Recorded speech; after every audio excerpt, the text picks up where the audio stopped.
amigos que nos acompanharão pelo Instagram,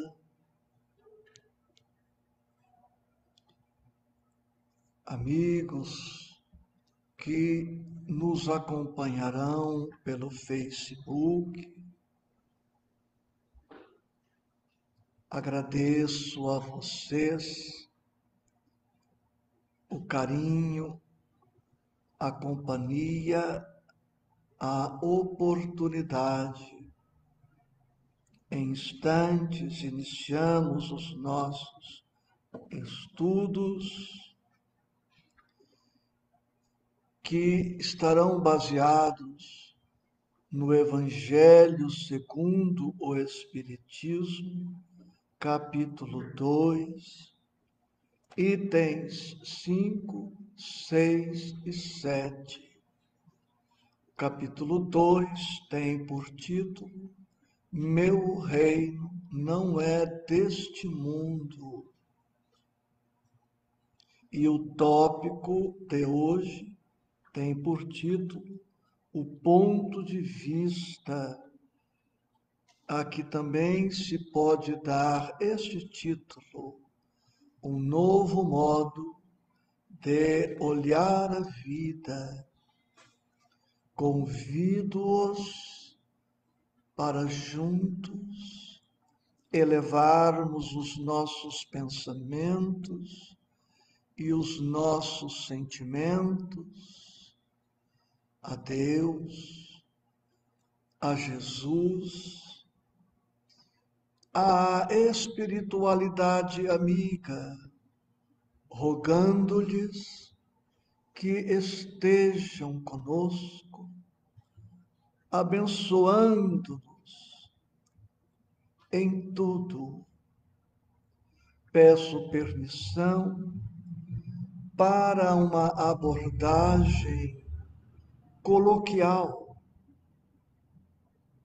despretensiosa, simples. O ponto de vista. Quem pensamos ser? Ou quem pensamos que somos? Ou ainda, quem somos nós? A resposta a esta pergunta é fundamental, básica e muito elucidativa, muito explicativa, essencial mesmo para tudo o que nos diz respeito. Encontramos pessoas que pensam ser apenas este conglomerado atômico, este corpo. Para os que assim pensam, a criatura humana não passa de um animal mais evoluído. Seria, na escala zoológica, o animal mais evoluído. A diferença entre nós e um cavalo, um boi, seria que desenvolvemos algumas características não presentes nos animais. Isto traz, como veremos, consequências para a vida daquele que assim pensa. Para estes, a criatura humana é um animal bípede, bímano, que tem a capacidade de articular palavras, de arquivar informações, de raciocinar, mas com a morte, tudo isto se perde ou se perderá.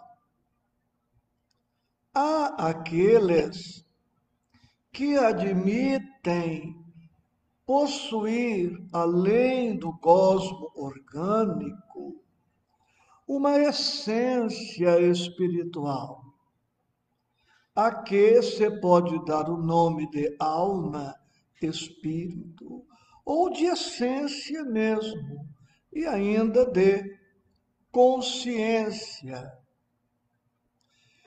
Para os partidários desta classe a que me reporto agora, este espírito, ou alma, ou essência, ou consciência, teria sido criado quando da concepção do corpo. E isto também traz consequências para toda a vida da pessoa.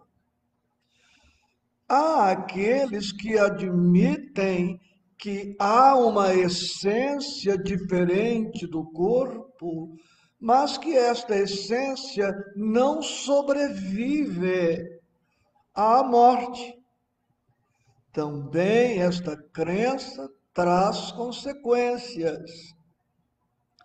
Há aqueles que acreditam na existência desta essência, que teria sido criada junto com a concepção do corpo na intimidade uterina ou nos laboratórios, o que já é possível, e que esta essência sobrevive, tendo a sua sorte depois da morte definitivamente traçada, indo alguns para o céu, onde permanecerão ad eternum, para toda a eternidade, e aqueles outros que, com a morte, irão para o inferno, onde permanecerão também com a sorte definitivamente traçada, fixada, para sempre.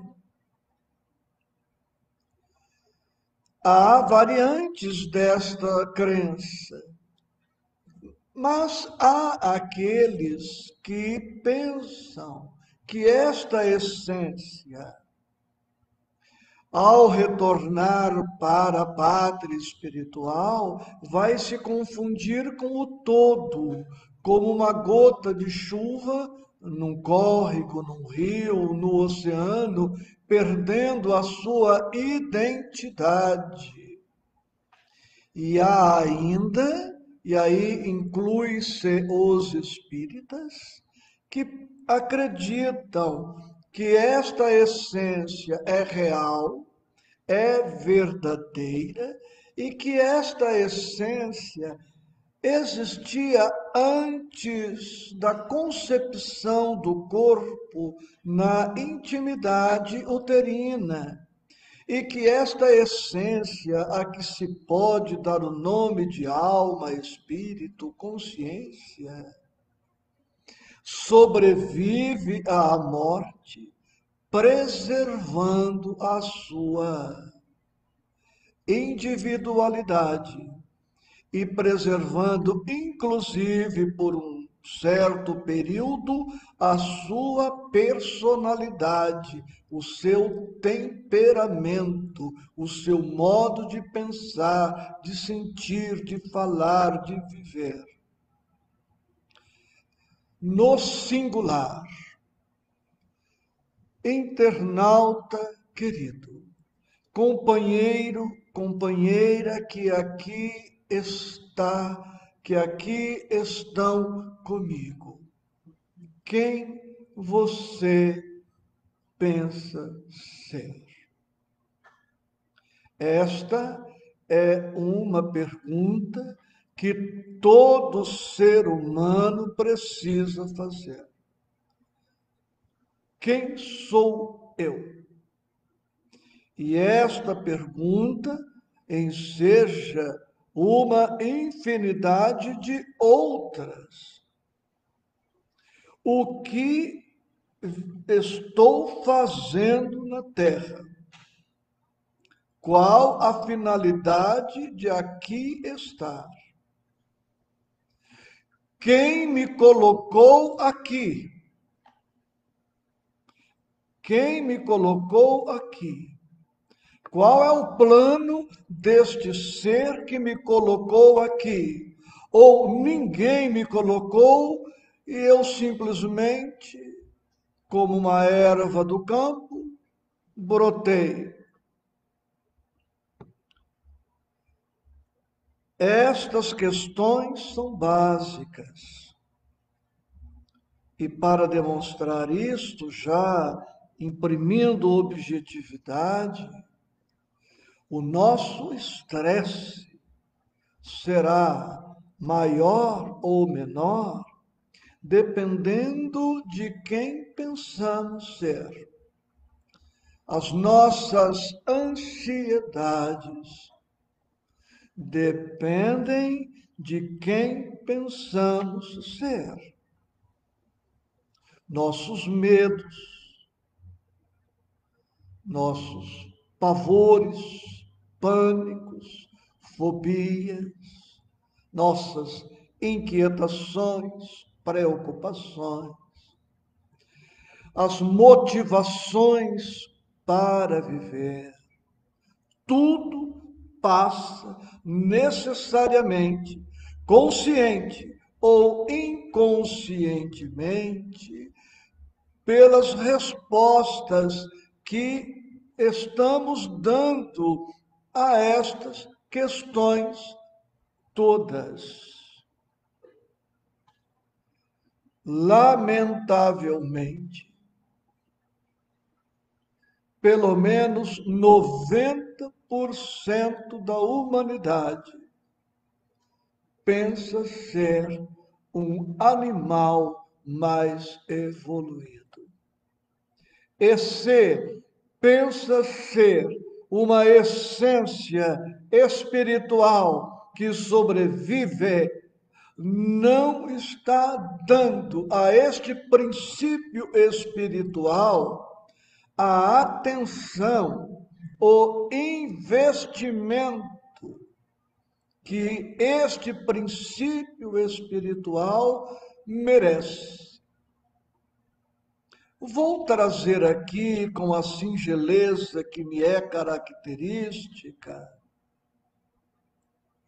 uma história contada pelo filósofo Platão, o mito da caverna.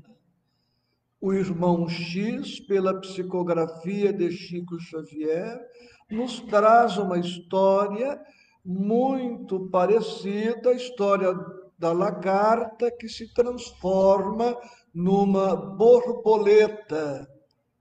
André Luiz, no prefácio de um de seus livros, também psicografado pelo Chico, traz uma outra parábola, uma outra lenda, fábula, do peixinho vermelho que vivia num tanque, conseguiu sair, foi para o mar alto, voltou, mas eu vou contar a história do mito da caverna criada por Platão, que foi discípulo de Sócrates. Segundo esta parábola ou lenda ou história, várias pessoas viviam em uma caverna. E, como toda caverna, ou quase todas, aquela caverna tinha só uma porta de entrada e saída. E estes homens viviam dentro desta caverna, presos uns aos outros, e todos com as costas para a porta da caverna. E, ciclicamente, de vez em quando, de tempos em tempos, uma luz surgia por detrás de todos eles e projetava a sombra deles no fundo da caverna. Eles viam a própria silhueta em forma de sombra projetada na parede ao fundo da caverna. E todos eles, menos um, todos eles, à exceção de um, acreditavam que eles eram aquilo, uma sombra. Acreditavam que a vida era aquilo, permanecer na caverna, presos uns aos outros, de vez em quando uma luz que ninguém sabia que luz era esta, que projetava a silhueta, e eles se contentavam com isso. Mas havia um, que é a exceção, que trazia em si um desassossego muito bom, uma inquietação muito positiva. Interrompo para cumprimentar aqui no Face os amigos Dulcemira, Luciana Franzo, Adolfo Pavanelli e certamente muitos outros. E este um inquieto pensava: a vida não pode ser só isto. A vida há de ser mais do que isto. Que luz é esta? Ele se perguntava. Quem sou eu? O que estou fazendo aqui nesta caverna? Até quando vou permanecer aqui? E ele, levado por este instinto do progresso, rompeu com os grilhões e saiu da caverna e descobriu a vida. E assim veio a descobrir o céu, as nuvens, o dia, a noite, o sol, o luar, as estrelas, a brisa, a natureza com o seu verde, as quedas d'água, riachos, rios, lagos, mares, oceanos, pássaros, a vida pulsante. E ele se maravilhou, se encantou com tudo aquilo e disse: agora eu sei quem sou, o que estou fazendo aqui, diante destas maravilhas todas. E solidário, amoroso, retornou para a caverna, para conversar com seus amigos, irmãos que lá estavam. E ele narrou para os amigos tudo que ele havia encontrado fora da caverna, dizendo: gente, a vida não é só isto aqui, há um mundo nos esperando, vamos, rompam com as algemas, saiam, vamos viver. Mas ninguém acreditou nele. E disseram entre si: enlouqueceu. Vida, sol, lua, natureza, pássaros. O que é isto? Ele está fantasiando, está perturbado. Ninguém lhe deu crédito. E ele se resignou à solidão, a que deve se resignar todo aquele que vai se verticalizando, vai se espiritualizando, ele se isola, porque a grande massa está mais que ocupada, está pré-ocupada com o que comerei, o que beberei, o que vestirei, o trabalho, o estresse, a ansiedade, meu marido, minha mulher, meus filhos, meus netos, minha parentela, o trabalho, a rotina, o tédio, a mesmice, o salário, as contas para pagar, agora a doença, a tribulação, o problema.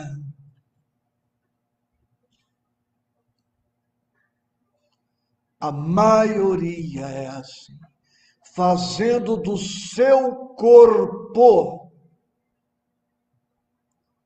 pauso para valorizar, fazendo do seu corpo a sua caverna. Todo aquele que faz do seu corpo a sua caverna pensa que a vida é só estes fenômenos que se passam no corpo.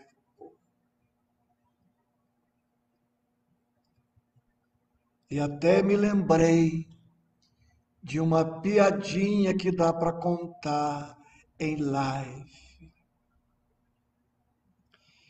Duas pessoas um dia conversando, dizendo: mas ninguém nunca veio de lá da pátria espiritual para contar que tem vida, que é assim do lado de lá. Tem muitos que pensam assim e acreditam nisto, ou querem acreditar nisto. E os dois amigos conversavam no ambiente de trabalho sobre vida após a vida, sobre a vida do espírito que sobrevive a todos os fenômenos transitórios do corpo. E um deles falou: pois é, ninguém nunca veio de lá para provar o contrário. E o outro amigo falou: não, já vieram sim. Ontem você falou que ia faltar para ir no velório do seu tio, mas o seu tio veio aqui te procurar ontem no trabalho. Né? É uma piada que ilustra bem, tá? Então, não, você falou que você foi no velório do seu tio. O seu tio morreu e ele veio aqui te procurar, então eu tenho a prova de que quem foi volta para nos avisar. Alguns internautas me pedem algumas piadinhas de vez em quando, eu não ando contando, mas hoje eu me permiti.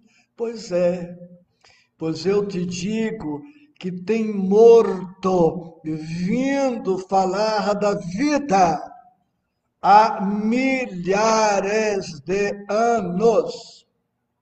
Milhares de anos. É das crenças mais antigas da humanidade. O que o Espiritismo faz é tão somente sistematizar, organizar, contribuir para a educação da mediunidade, para que, com a educação da mediunidade e a aplicação do Evangelho, se tenha critério para a comunicabilidade com os espíritos. Não se deve entregar-se ao trabalho mediúnico de qualquer modo. É preciso estudo, compreensão, seriedade, recolhimento, compromisso, responsabilidade, respeito, amor. para que estejamos minimamente equipados para este trabalho. Não basta ser médium. Com Jesus, só a mediunidade não basta. Com a doutrina espírita, só ser médium não basta. Isto é o de menos. Portanto, queridos, quem pensamos que somos? Dependendo da resposta, nós vamos nos tornar criaturas fisiológicas. 90% da humanidade, queridos, são de criaturas fisiológicas. Vivem em função do sexo, do estômago, dos instintos de procriação, de reprodução, de conservação. Vivem em função das sensações, instintos e sensações. E tudo que isso envolve. E trabalham para manter os instintos e as sensações atendidos. Só para isso. Cuidam da prole como efeito da vivência dos instintos, das sensações e dos prazeres da troca sexual, como os animais fazem. Os animais também cuidam de suas crias. Criaturas fisiológicas, mais vulneráveis ao estresse crônico, à ansiedade crônica, à depressão, ao medo e a tudo o que nós pudermos colocar aqui. Neste tópico, o ponto de vista, não temos tempo para isto. Allan Kardec coloca 20 características, 20 efeitos, 20 consequências de sermos, quem é? Uma criatura fisiológica, viver para o corpo, em função do corpo. Depois aqui teremos um estudo complementar que todas as segundas-feiras temos. Depois da live, o grupo continua e nós vamos ter tempo aqui para pontuar as 20 características, as 20 consequências do fato de vivermos em função do corpo e de todos os temas correlatos. Tudo passa por isto. 10% da humanidade são aqueles que priorizam não os instintos, as sensações, mas os sentimentos. Portanto, a moral, as virtudes, valorizam o espírito. As pessoas fisiológicas valorizam o ego, a persona, a máscara, a personalidade. As criaturas psicológicas priorizam o espírito e não o corpo, priorizam o self. Leon Denis, em um dos seus livros, O Problema do Ser, do Destino e da Dor, ele usa uma expressão, duas expressões fáceis de compreender. Ele fala em eu inferior e eu superior. As criaturas que vivem para os instintos e sensações valorizam o eu inferior, o euzinho. Comer, beber, vestir, dormir, fazer sexo, procriar, manter a prole, trabalhar. E alguns conseguem um certo padrão e cantarolam em casa, a música de Raul Seixas, né? Que ele lançou em 73, naquela época, década de 70, e canto até hoje. Estou aqui no meu apartamento com a boca escancarada, cheia de dente, esperando a morte chegar. É isto.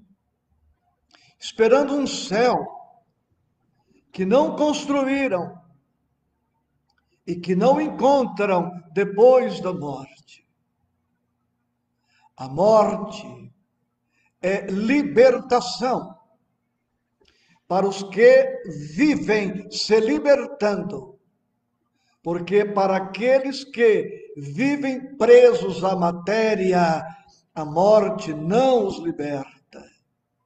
Eles continuam presos, dependentes, acomodados, acondicionados, viciados. A morte é libertação para quem se empenha durante a vida em se libertar.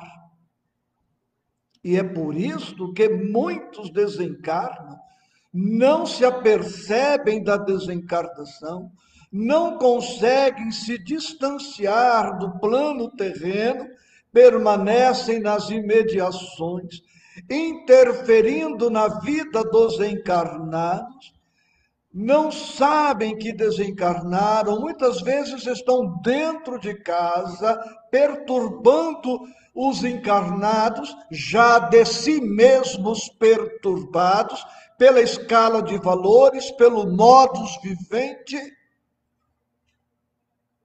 e reencarnam muito depressa, sem se darem conta de que estão reencarnando. Não quero ser ferino, como os animais, sem consciência lúcida, sem consciência desperta, sem que tenham atinado para o eu superior. Então Isaías pensa que é esse corpo, morre, o corpo continua sendo a referência dele. Não orei, não meditei, não refleti, não contemplei, não encontrei tempo para cultivar o que é bom, o que é belo, o que é eterno, o que é espiritual, não cogitei da morte, não me preparei para a vida na terra, não estou preparado para a vida fora da terra. Preso, viciado, condicionado, estreito, míope, cego, desassossegado, infeliz depois da morte, acabo entrando no primeiro útero que se me apresentar. É chocante isto, né? Pois fiquemos sabendo que há espíritos de precária condição que fazem plantão em motéis, esperando os primeiros casaizinhos desatentos, negligentes, levianos, inconsequentes, e reencarnam por vis atrativa, no latim, por força de atração. Quem vai ser meu pai? Sei lá, ele nem sabe que está voltando. Quem vai ser minha mãe? Tanto faz. Vou ter irmão? O que eu vou fazer lá? O mesmo que eu estou fazendo aqui. O que eu estou fazendo aqui? Nada. Então, vou para lá sem fazer nada. Para não fazer nada. Expressiva percentagem da humanidade vive assim, maquinalmente, como máquina, mecanicamente, uma coisa mecânica, repetitiva, no automatismo vegetativo, no automatismo orgânico. E é tão intenso isso que há espíritos nos antigos matadouros, hoje nos frigoríficos, que se alimentam do fluido que é exalado do sangue do animal sacrificado. Ele se alimenta daquilo. Há espíritos que vão nos cemitérios e disputam a tapa os fluidos dos cadáveres daqueles que não cuidaram do espírito e agora o corpo, preservando ainda alguns fluidos animais, são objeto de disputa por esses espíritos.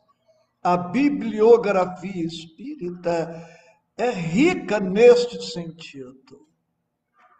Então, nós somos criaturas fisiológicas ou criaturas psicológicas. Não temos como avançar, preciso terminar. E trago aqui uma frase do texto que nos inspira. Aquele que se identifica com a vida futura assemelha-se a um homem rico que perde uma pequena soma sem se perturbar. É o último parágrafo do item 6.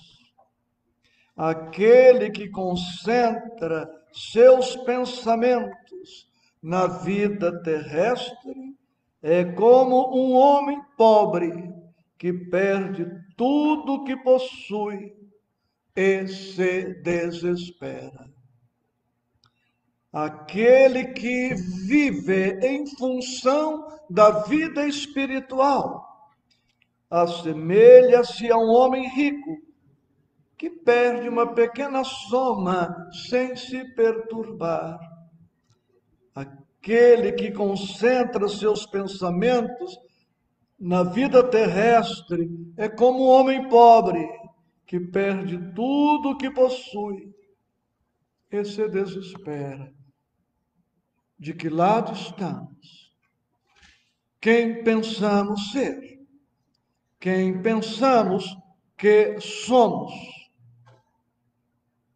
E cuidado com uma doença chamada mas.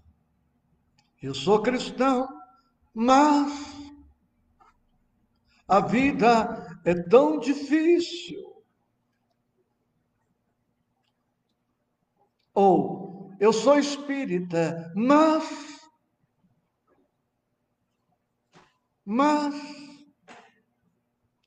cuidado com isso. Isto não é só para vocês, não, amigos das redes sociais. É para mim também. Todas as vezes que eu me desequilibro, é porque eu me esqueci naquele momento que eu não sou um corpo, eu sou um espírito em trânsito pela terra. Toda vez que eu me permito a mágoa, é porque naquele momento eu me esqueci que eu sou um espírito imortal e que daqui a pouco eu estou noutra, estou indo embora. Tem uma relevância isto fundamental para as nossas vidas. Obrigado pela sua paciência. Espero não ter sido agressivo, mal educado, mas se fui, perdoe-me. Não tinha esta intenção. Mas nós encontramos muitos cristãos, muitos espíritas que se comportam acentuadamente de forma materialista, fisiológica. Vão à missa, vão ao culto, vêm na palestra, mas não se modificam de maneira importante. Obrigado pelo carinho, pela oportunidade Que Jesus nos abençoe.